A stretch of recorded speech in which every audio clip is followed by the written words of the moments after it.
Shall we start a Frithcast? Let's do that. Okay. You know what? Hmm. It's Frithcast number 36. 36! And that means... Let me do that again. Okay. 36! That's pretty good. I was too low last time. Were you? Yeah. Come up a bit. Okay. No, not that high. Come down a bit. It's fine.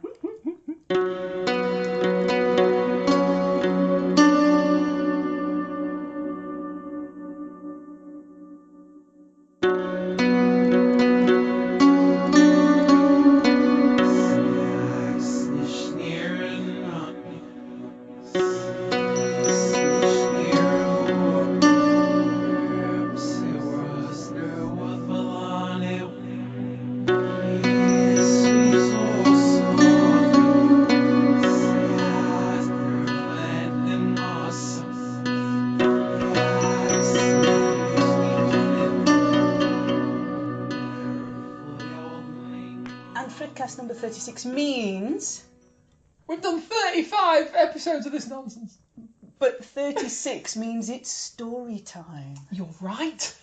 You're right. It's a multiple of 9. 9. And every 9th episode, we do story time. We do. 36 is a multiple of 9, which tells me 2 things. What? It's story time. Hurrah! And 36 isn't a prime number. Okay. Carry on. Thanks. Because it can be divided by 9 as well as... And 3 and 12 and various other numbers. So it's like one of the least prime... unprime number. It's like one of the least primey numbers there's ever been. Okay. Never mind. Anyway, so are we having a story tonight? Lovely listeners, is everybody sitting comfortably? Then we shall begin. How was that? Was that all right? That was really good. Thanks. I've been practicing that all day. Like the 50s are back. The 50s are back. Children, sit down on the... No, don't do that. George, don't do that. Oh, listeners, you're getting proper BBC. I don't know, was that BBC? Yeah, Bifrost Broadcasting Corporation. You're getting proper historical British... Oh, dear. Storytime TV this now. Are we sitting comfortably? Then I'll begin. Then I shall begin. Hello, lovely listeners. Welcome to the virtual campfire. Pull up a log, settle in, warm your knees, grab a coffee and or bun. It's all good. And get ready for a spot of story time. Watcher? Before we begin with story time, around the virtual campfire, let's just let folks know who we are. That's a good idea. It's a good idea. It always helps if they're going to share virtual campfire, log space and marshmallows with us. And I hope they will. Marshmallows. There are plenty of marshmallows. So, before we get going, I'm Suzanne Martin. I'm an ambassador for an organisation called TAC, which is the Asatru community. Awesome. And I'm Kate Martin, and I'm married to you, and I'm not an ambassador for anything. Literally anything. I've never ambassadored. Ambassadored? I've never had to ambassad. No. Anything in my life. Look at me, I can't spell it. I've never brought peace.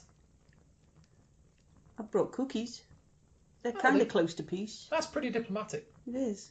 Do go on. Thanks. So, every 9th episode we have story time.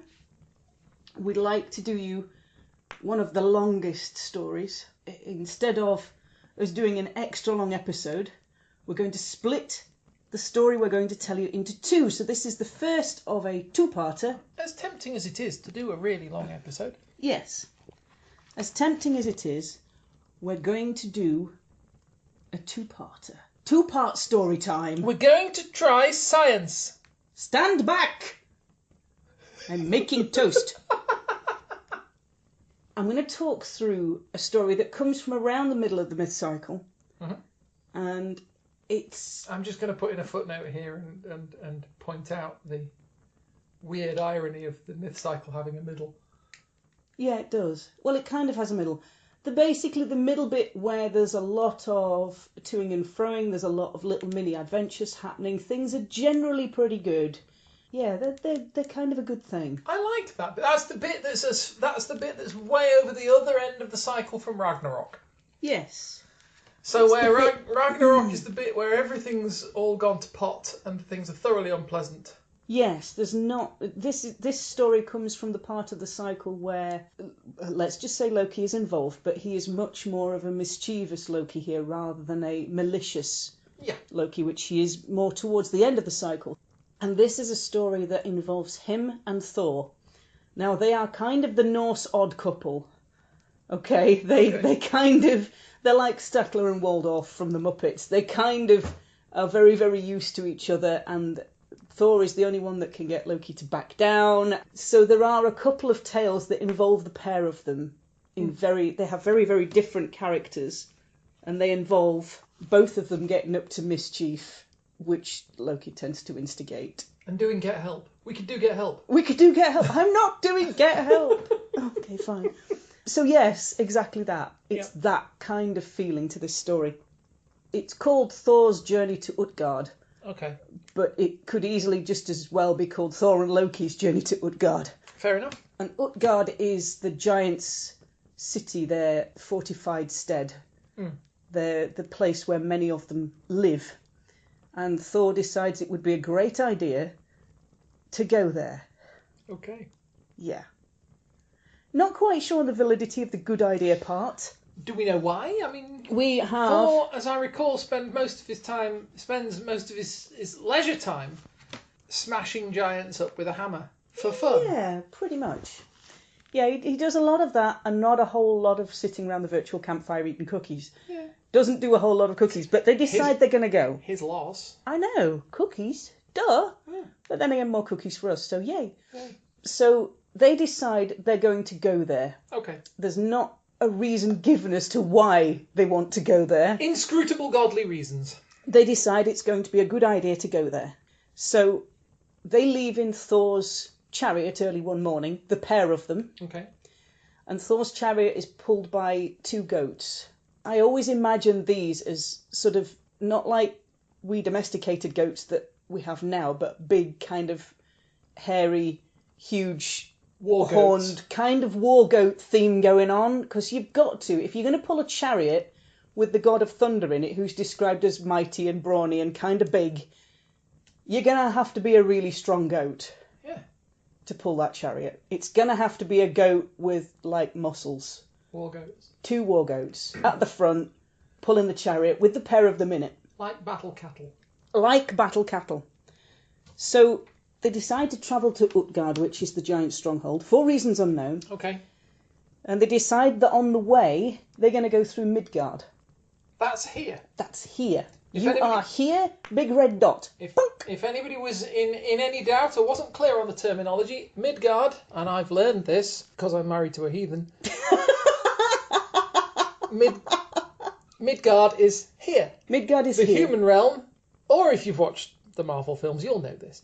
The people realm. And it means the middle ground or the middle area enclosure. Yeah, middle enclosure, yeah. So found its way into Tolkien's writings as Middle Earth. Yes. Yeah. Yeah. So they decide that they're going to go left at Albuquerque and... Always a good idea. Always a good idea. And go through Midgard on their way to Utgard, Okay. the giant's enclosure. They set off from Asgard. They come on into Midgard and they travel all the day. And then that evening, they kind of like, okay, well, it's getting dark and we've got no chain motels. So we've got to kind of find somewhere to stay. We're narnered, really, because it's cold and dark and wet and the war goats are getting a bit tired and... Because they do. Because they do. Even war goats get tired. Even war goats get tired. So they arrive at a farmhouse of a peasant family who, being all hospitable, offer them a night's lodgings, but don't have anything for them to eat because suddenly there's two more adults in the house and the peasant family consists of a farmer and his wife and their son and daughter. Okay. And they don't have enough food to feed all six of them, where they might have just about scraped through with feeding four. Yeah. So Thor says, no problem, I've got this. This is like unlucky fried goat. So... I wanted to do a finger-looking good thing there. No, don't do it. No. Don't do it. Copyright. Trademarked. Yeah. So, unlucky fried goat. he has a party trick, spoiler, Thor's party trick is that he can take his goats and he can kill them that night, Right. and he can put all the bones back under the skins, and the following morning the goats will resurrect as big, fierce war goats. Nice. Pretty good. That is really useful. So you can eat the goats. You can eat the goats. What's the mechanism of the goats sort of, how can I put this, flesh that you've eaten? Yeah. Getting back onto the goat. In fact, no, forget it. I don't want to know. Carry on. I'm kind of hoping they grow new. Oh, to be okay, fair, good, 'cause good. Otherwise that could be really messy. That would not look good. No, it's going to kind of, get walls, ceiling, not good. You'd need some special effects for that one. Anyway. Some special bleach for that one. You go on. Okay, so he kills the goats. Yeah. And then says to the family... Shall I do sound effects? You can do the sound effects. How are we killing the goats? I don't know, but with Thor, big hammer, so... And again, you've got a second goat. Pretty good. Okay, so now you've got 2 dead goats, and we're going to go cooking with Titus Andronicus. Okay. And Delia Smith. And Delia Smith. Cooking show with Titus Andronicus. No? Okay, fine. Note to self, don't use that one again. So they kill the goats, and Thor says basically, we can eat all the meat, but don't break the bones, because I need those for the resurrecty bit in the morning, and then we can get back on the chariot and zoom off to Utgard, and we're all good and groovy. He's just killed them. Yeah. With a hammer. Potentially. That embodies all the power of thunder and lightning. I don't know, maybe just, electrocuted them from a distance. Yeah, could be. And they didn't go squelch. He might not have done. It might not have been that hammer. I mean, he might have used or just something or other. Just an ordinary one for knocking nails in. So I've got it in my bag. The farmer's probably got one. Yeah, probably has. Don't get them mixed up. Putting barns up and stuff. Put a hammer in with Mjolnir, it'll just kind of vaporise the barn. Yeah, don't hit 2 hammers together. No. Don't ever, safety note for listeners, due to complicated kinetic energy stuff, don't ever bash 2 hammers together, hammerhead to hammerhead. Because they'll shatter. Because they'll shatter. And if one of them's Mjolnir... One of them is Meow Meow. Meow Meow. If one of them's Mjolnir, that is going to be one hell of a shatter. It is. It's not going to be good. So anyway, don't do it. Even normal hammers, don't do it. So, carry on. Goats. Slaughtered goats. Dead goats. They nom the goats. Nom nom nom nom nom nom nom. Thank you very much for the goats. All good. It's a pretty good sound effect. Thank you. Okay. The slight snag they've got is that they as they're eating all the goats, they're putting all the bones on the skins. Yes. This was the instruction. Which is what they were told to do. Put the bones on the skins. Do not break the bones. Yeah, but the youngest lad, the farmer's son, is that hungry, even with a whole kind of dish of goat surprise, that he cracks one of the bones to eat the marrow. Oh no, and he was told. He was told, don't break the bones. Don't break the bones, but he does. So they all kind of go to sleep with very, very full bellies. Big pile of bones on the skin. Yeah. Wake up the following morning.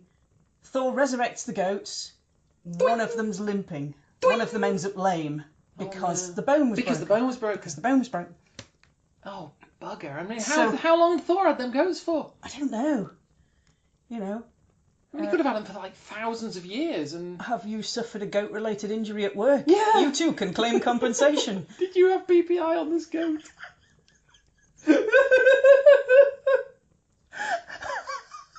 So Thor is understandably a bit knocked. Yeah, I'd imagine so. I mean, he was pretty clear. Don't break the bones. So, and this has happened. So, God of Thunder. Wrathful, Mjolnir and cheesed off Thor is not a good thing. So the peasant family... Yeah, 'cause he's like, dude, if I smash you with this hammer, you won't be resurrecting in the morning. No. Oh dear. Not be good. I know. He's not going to kill somebody, though, for laming a goat, though. No, he doesn't. But the peasant family is so afeared of the that. Well, most people say wrath these days, but it's technically wrath. Okay. You pronounce it wrath. You spell it wrath, but you pronounce it wrath. Okay.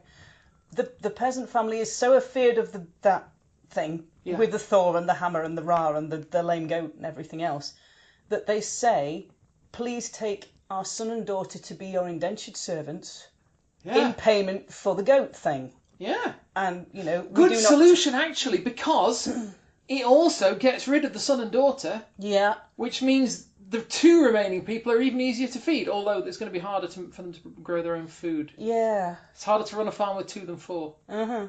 Even without machines. Yeah. Especially without machines. Never mind. But it's a fair solution. It seems equitable. First rule of Goat Club, you do not talk about Goat Club. Okay. Not that I approve of indentured servitude.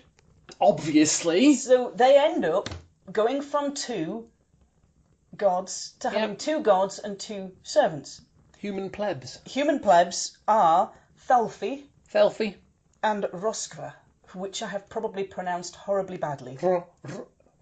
Yeah, but you see, you can do that. You know that thing that you do? Roskva. See, I can nearly do it there. You do it. You do it.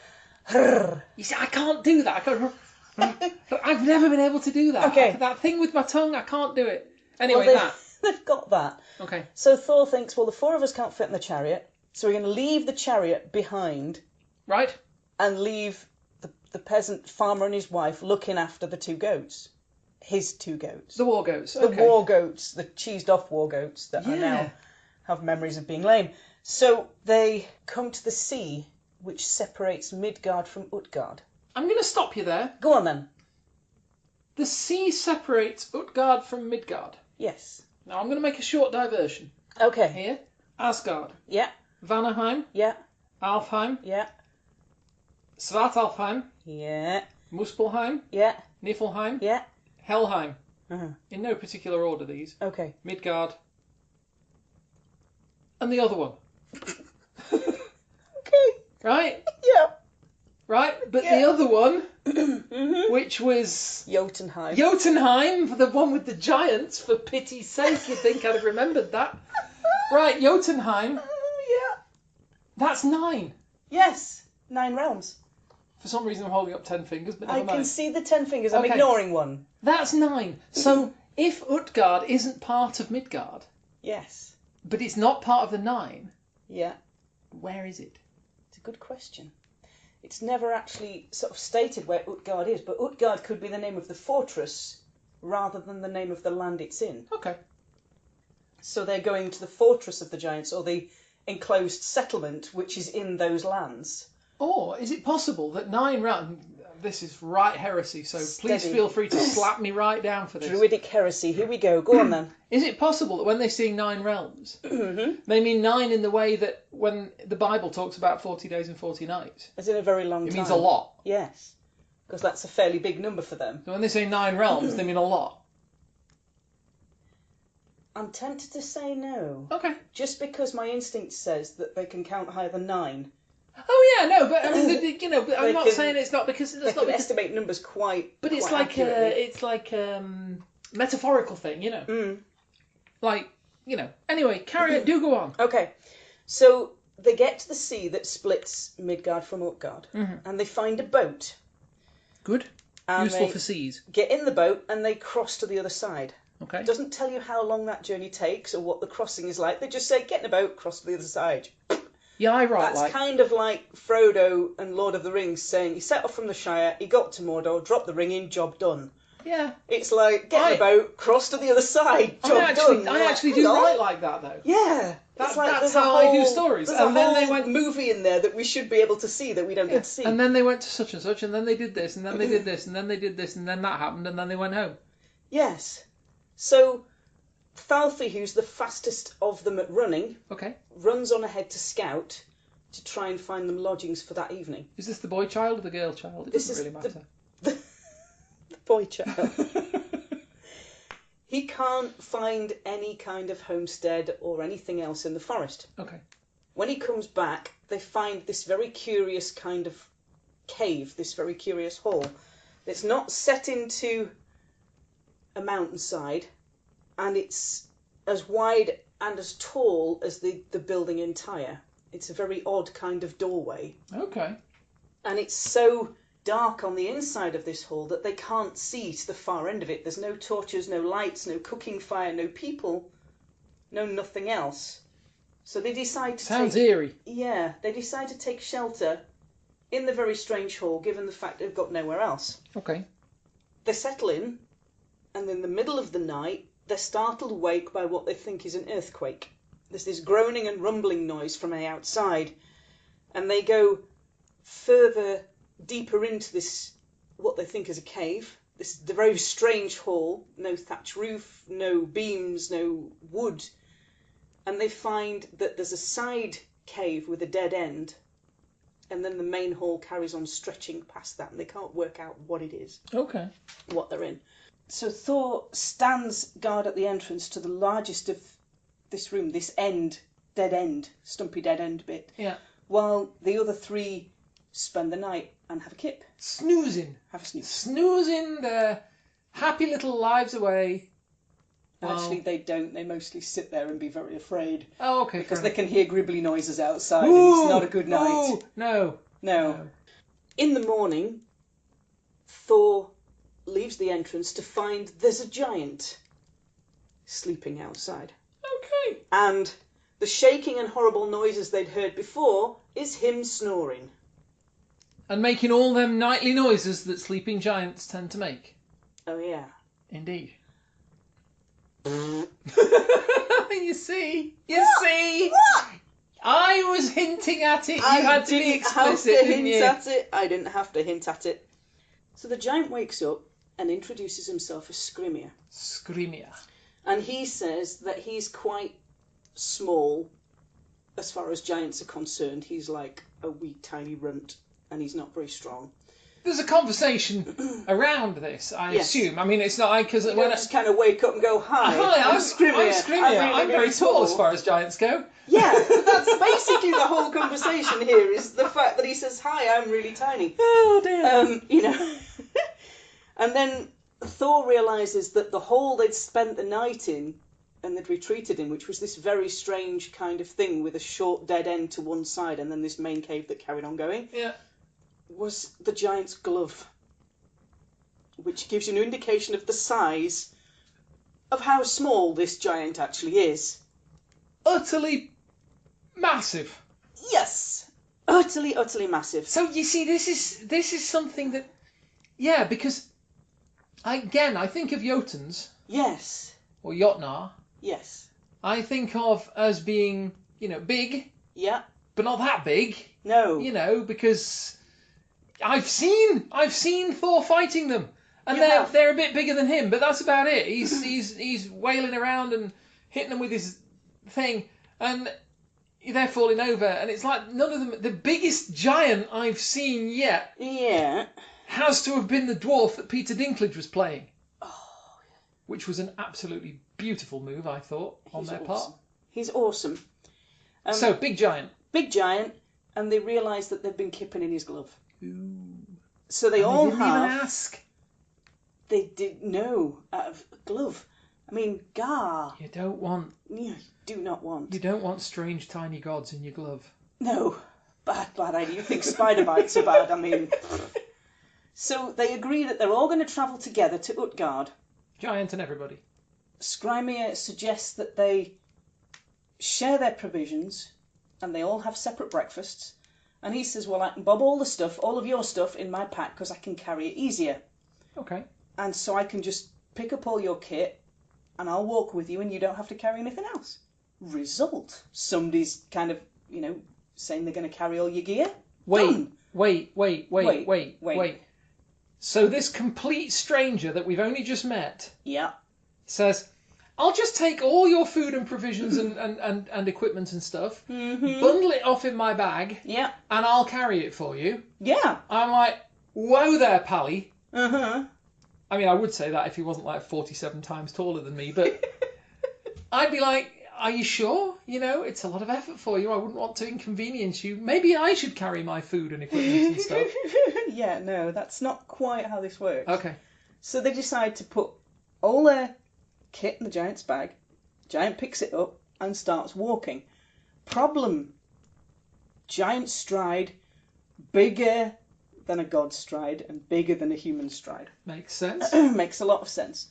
So they walk all the next day, only the giant strides are like huge. 7 leagues. Yes, and the rest. 7 league boots. They can't keep up. Okay. And he's got all of their stuff. Even Thalfi, who is a really, really fast runner, can't run and keep up with the giant, but they can hear him crashing ahead and they're kind of seeing the trail he's blazing. Yeah, well. So they can kind of get there. Trees disappearing like in Langoliers. Yes. Glum, glum, glum, glum, glum. Done. So the evening comes and they finally manage to stagger into the oak clearing where Scrimmy has gone to sleep and settled down. But basically invites the other 4 to help themselves to food and settle themselves into the camp. I'm going to have a kip now, ta very much. Snore. Snore. Yeah. So Thor goes to undo the knot at the top of the bag. Mm-hmm. Can't undo it. That's bad. That's not good. A Gordian knot. Gordian knot. Thor gets really, really cheesed off and resorts to Thor. He hits something Number with a hammer, one, doesn't he? yeah, he does. Yeah. He hits Scrimmy with a hammer with the Mjolnir. That's because harsh. he's really, really cheesed off that he can't have any tea. Could he just not wake the guy up and say, look, I can't, that knot of yours, man, that is one kick-ass knot, and I need, please wake up, So we can have food. unknot the knot, we can have food. Oh no, instead it's like, I'm just going to murder this sleeping giant. Yeah.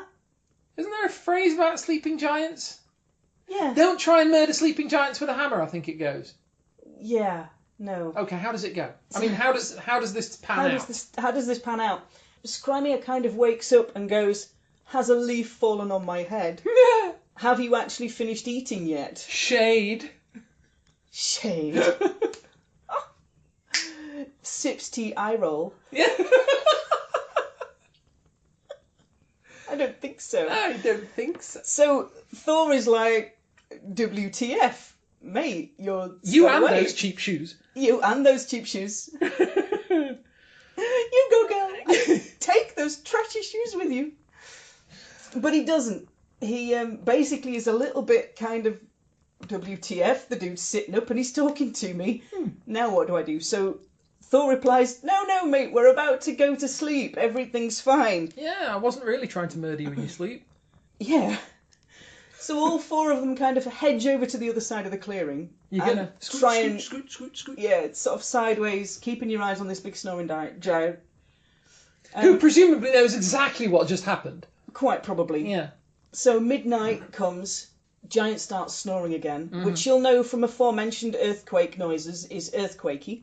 Thor kind of gets up again, adjusts his armour, brushes all the bits of twig off his, picks up his Mjolnir and goes, right, I'm having this. I'm going to have another go at this murder, this killing. I am not impressed, and I've had to go to bed with no tea, and I'm having I've took narc. Giant killing, take 2. Giant killing, take 2.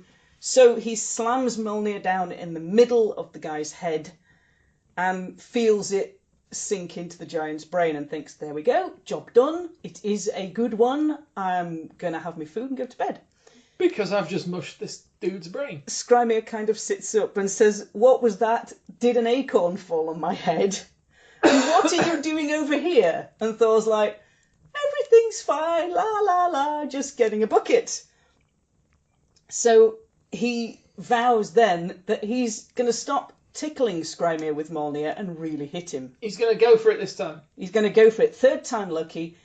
Just before dawn, Thor kind of tippy toes up, swings the Mjolnir around, runs up to the giant, and does the whole kind of power jump onto him, sinks the Mjolnir into his face, up to the handle in the giant's brain, and thinks, right, sorted that. Pretty much done it this time. Yeah, because yeah, even a giant isn't going to come out of that.